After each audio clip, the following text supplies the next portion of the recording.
Welcome back to Inherited Dawn, a One Piece podcast, the show that follows the greatest story ever told, one chapter at a time. Today we're covering Chapter 7, Friends. And what a way to define friendship. We open on the immediate aftermath of Morgan's defeat, and we close with what might be the most confusingly heartfelt punch to the face I have ever seen in my life. Luffy has a very direct way of showing affection.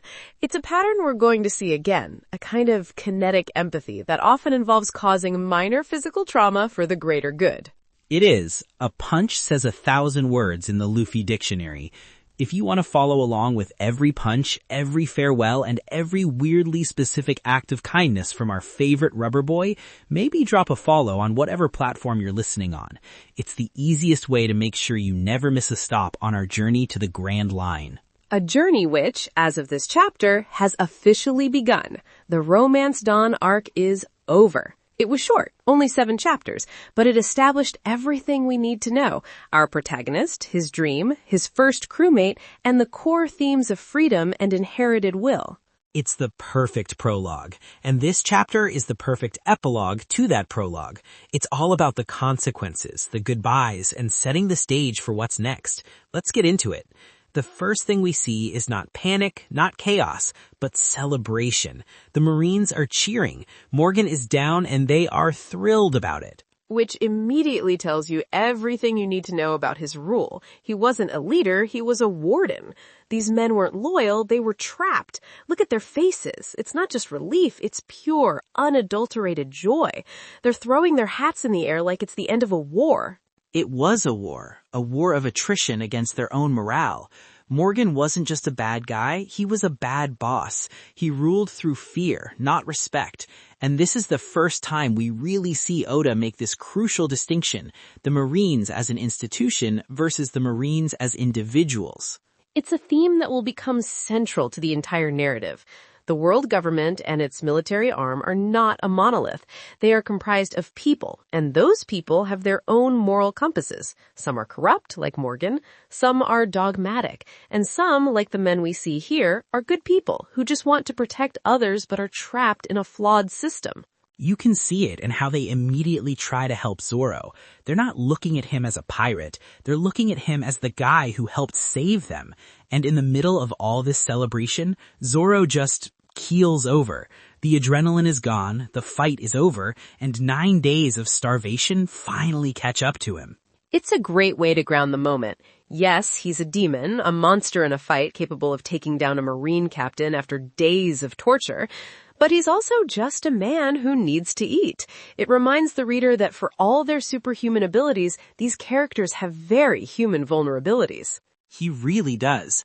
We cut to him at Rika's family's place, and he is just inhaling rice balls. Not eating them, inhaling them. There's a mountain of empty plates next to him. The man has a black hole for a stomach. Rika is there watching, all smiles, this little girl who defied a tyrant for him. It's a quiet, domestic scene after the chaos of the battle. It allows the characters and the reader to take a breath. And it's in this calm moment that Luffy, completely unfazed by everything that just happened, just lays out his entire plan. I'm going to the Grand Line. I'm going to be the king of the pirates. He says it like he's deciding what to have for lunch. There is zero doubt in his voice. It's not a dream, it's a statement of fact. He's just telling them what the future is. And Zoro, mouthful of food, is just like, okay, sure. He's already in. He's not questioning the goal. He's just along for the ride. Zoro's acceptance is so telling. He's a man who until a day ago was a lone wolf. He trusted no one, but he's already put his complete faith in Luffy's insane ambition. It's not that he necessarily believes Luffy can do it yet, it's that he's decided to tie his own fate to Luffy's attempt. He's committed. He trusts the man, not the plan, because let's be real, there is no plan. The plan is get on a boat and go. But he's more concerned with the person right in front of him. He looks over at Koby, who's moping in the corner, and asks why he's so worried. Koby has this cloud of gloom over him. He should be happy. His captor is defeated, the town is free, his friend is the hero. But he's realizing the complicated reality of his situation. And Koby gives the most honest answer. Because we're friends. He's sad they have to part ways. It's simple. It's pure. He just found the first person who ever believed in him, and now he has to say goodbye. It's heartbreaking. But Zoro, ever the pragmatist, points out the real, more dangerous issue. You were on Alvida's ship. You think the Marines are just going to ignore that? He's not being cruel, he's being realistic. He's forcing Koby to confront the paradox of his dream. He cuts right to the heart of it. Koby's dream and his past are in direct conflict. You can't be a pirate's buddy one day and a Marine the next. The world isn't that simple. Koby wants to join an organization whose primary purpose is to capture and execute people like Luffy. That's a fundamental contradiction. And just as he says that, the world, in the form of a Marine delegation, walks in. The timing is perfect. It forces the issue out of the theoretical and into the immediate. The Marines show up, not to arrest them, but to talk. The lieutenant in charge, a guy with some seriously intense sideburns, asks them straight up, "Are you two pirates?" The tension in that room must have been thick as to chew. Koby's probably sweating bullets. Rika and her mom are terrified. This is the moment where a simple lie could make everything so much easier. But this is Monkey D. Luffy. The man is pathologically incapable of being anything other than himself. He beams that big goofy smile, all teeth, and just says, yep, no hesitation, no shame, no attempt to contextualize it, just pure, unadulterated honesty. Zoro confirms it too, just as casually. They don't even try to lie. This is a foundational pillar of Luffy's character. He is who he is 100% of the time. He's not going to pretend to be a hero or a civilian to make things easier. He's a pirate. Deal with it. It's so refreshing. And the Marines do deal with it. They thank them. The lieutenant, on behalf of all his men, acknowledges that Luffy and Zoro saved them all from a tyrant. But they're still pirates. It's this perfect bittersweet moment of respect clashing with duty. The lieutenant says, "I cannot thank you on behalf of the townspeople because you are pirates." He's drawing a line in the sand that he's forced to draw. It's the conflict between personal gratitude and professional obligation. He respects them as men, but he must oppose them as a Marine. It's a very mature and complex emotional beat for a series that is, on the surface, very straightforward. But the lieutenant gives them a gift, a huge one. He says they won't be reporting this to headquarters. As far as the world government is concerned, this never happened.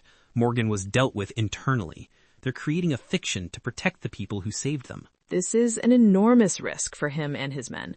Falsifying a report to the world government is a serious crime, but it's a calculated one.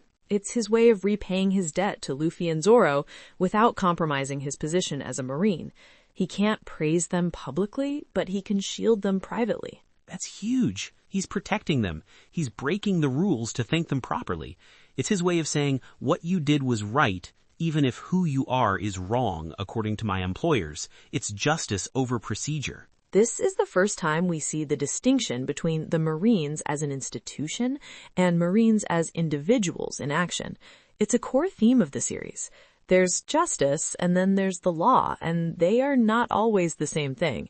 This lieutenant chooses justice for the people who helped him. So they finish up their meal, thank Rika and her mom, and get ready to head out. The goodbyes are short and sweet, but Koby is just left standing there, alone. The Marines turn to him and the mood shifts instantly. All that goodwill and respect evaporates. The question hangs in the air. And you? Are you with them? Koby's entire future depends on his answer. Every instinct in his body, the one that's been screaming at him to survive for 2 years under Alvida, is probably telling him to just say no and create as much distance as possible. And he tries. He says, no, of course not. He stammers it out. But you can see the doubt on the Marines' faces. He looks guilty. He looks like their friend. His association with them is a stain he can't easily wash off. He's too flustered. He's not a good liar. And then Luffy does the worst possible thing, or so it seems. It's one of the most brilliant and misunderstood moments in early One Piece. Oh man, my stomach just dropped rereading this again. I remember the first time I read it, I was so confused and angry at Luffy. He just starts talking, loud enough for everyone to hear. Oh yeah, Koby. I remember when he was the cabin boy for that fat pirate Alvida. He was with her for 2 years. He's airing all of Koby's dirty laundry. It's a character assassination. He is systematically destroying any chance Koby has of joining the Marines. He's not just confirming their suspicions, he's giving them concrete, damning evidence. You can see the pure panic on Koby's face. Everything he's worked for, the courage he just found to stand up to Alvida, the dream he was just about to grasp, it's being ripped away by the very person who gave it to him, and he snaps. He hauls off and punches Luffy right in the face. A genuine, desperate, angry punch. It's not a gag. It's the sound of a dream shattering, and this is the only way he can react. He's lashing out at the source of his pain. And for a split second, everyone is just stunned into silence. The Marines, Zoro, Rika, everyone. This little kid just decked Monkey D. Luffy, the guy who just took down Axe Hand Morgan. It's a shocking moment. But it's what happens next that defines everything. Luffy doesn't laugh. He doesn't wobble. He gets this cold, serious look on his face. The shadow falls over his eyes, and he punches Koby back. Hard. It's brutal. He sends him flying. Koby is just a normal kid. Luffy is a superhuman. It's like watching a truck hit a bicycle. He stands over him and is about to hit him again before the Marines jump in and pull him off. It looks like a complete, shocking betrayal. Luffy looks like a monster. But it's a performance. It's an act of genius, filtered through Luffy's incredibly simple worldview. He understands the problem. Koby needs to sever ties with him publicly and convincingly. Luffy can't give a speech about their friendship or vouch for Koby's character. The Marines wouldn't believe the word of a pirate. So he creates a new narrative, right there on the spot. The narrative is we are enemies. He makes it undeniable. A Marine isn't friends with a pirate who would beat him up in public. He's giving Koby an out, but he's making Koby earn it. And more importantly, he's making it look real to the only audience that matters, the Marines. He's not just cutting ties, he's burning the bridge. It's an act of incredible emotional intelligence, filtered through the simplest, most violent solution possible. He knows that words are complicated and can be misinterpreted, but a fistfight is a universal language. He's taking all the suspicion and putting it on himself.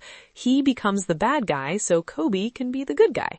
He shoulders the burden of being hated so his friend can achieve his dream.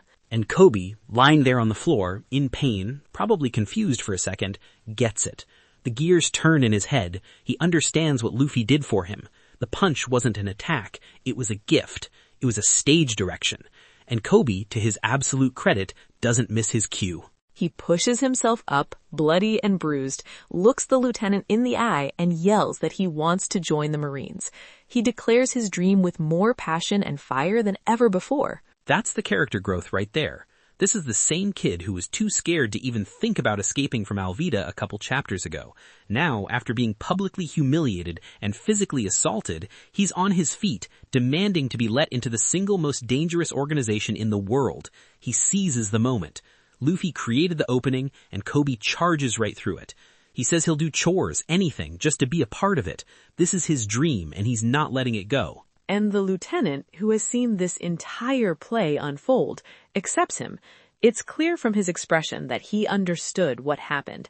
He saw the artificiality of it. He saw Luffy create a scenario to save his friend. He acknowledges Koby's past, but he accepts his resolve for the future. He lets him in. The plan worked. It was a crazy, violent, backwards plan that no sane person would ever come up with, but it worked perfectly. Luffy and Zoro are ordered to leave immediately, and Koby is officially a Marine recruit. The separation is now official and absolute. It's a painful separation, but a necessary one. They're on different paths now, fundamentally opposed paths.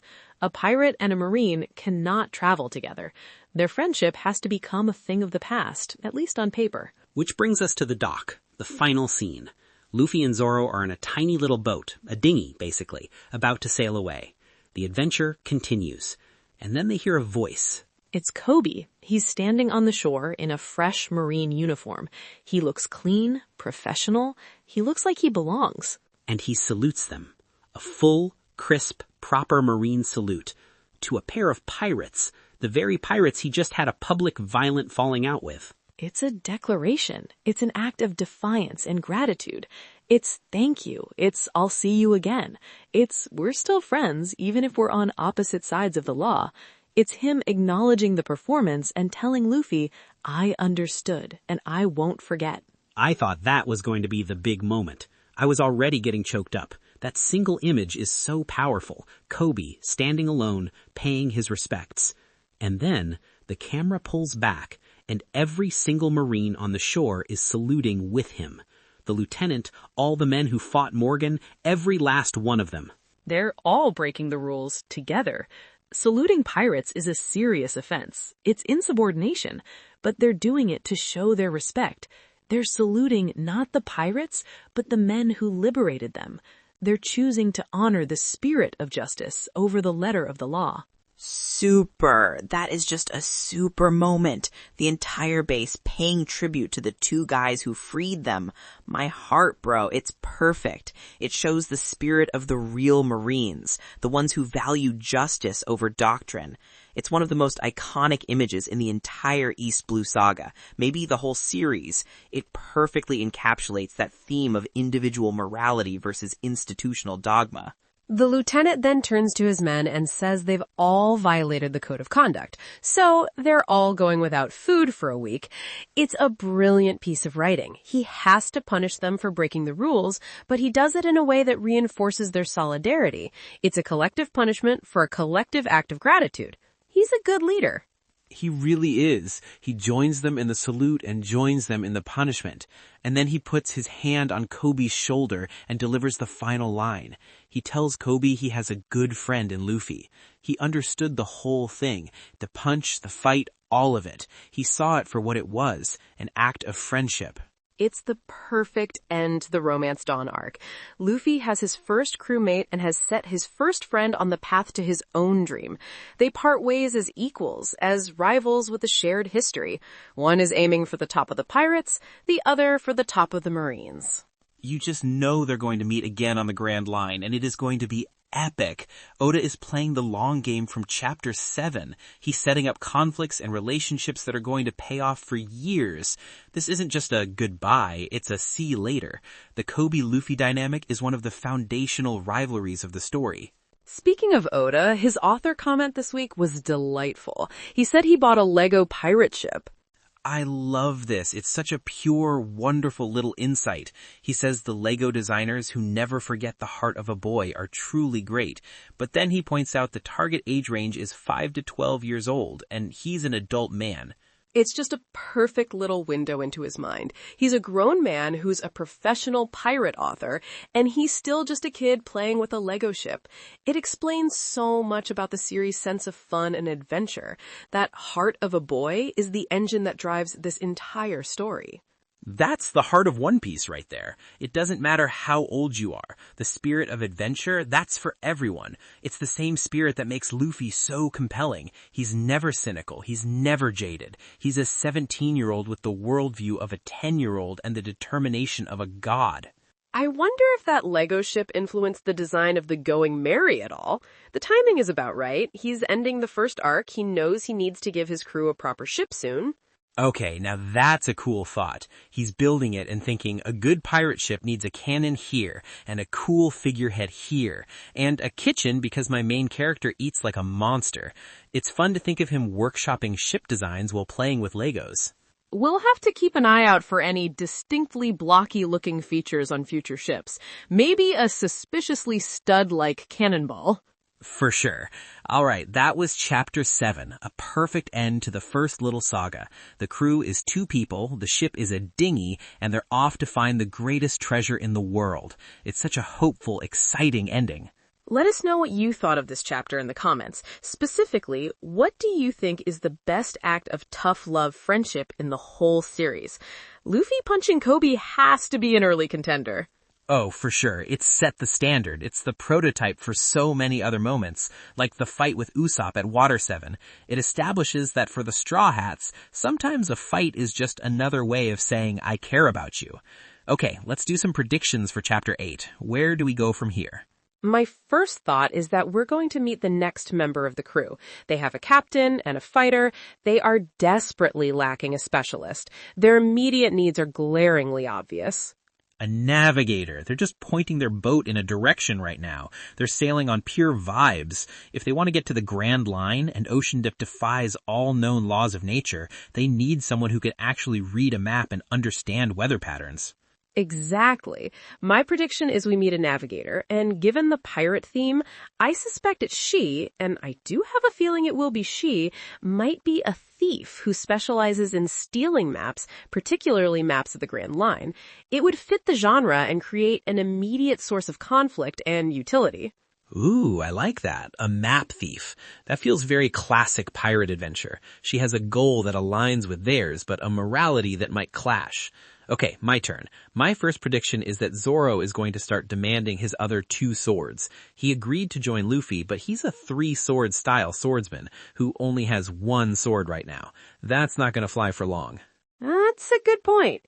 He's not at full strength. It's an immediate practical goal for them to solve. He probably feels naked with just 1 blade. We know one of them, the white one, is precious to him. He'll want that one above all else.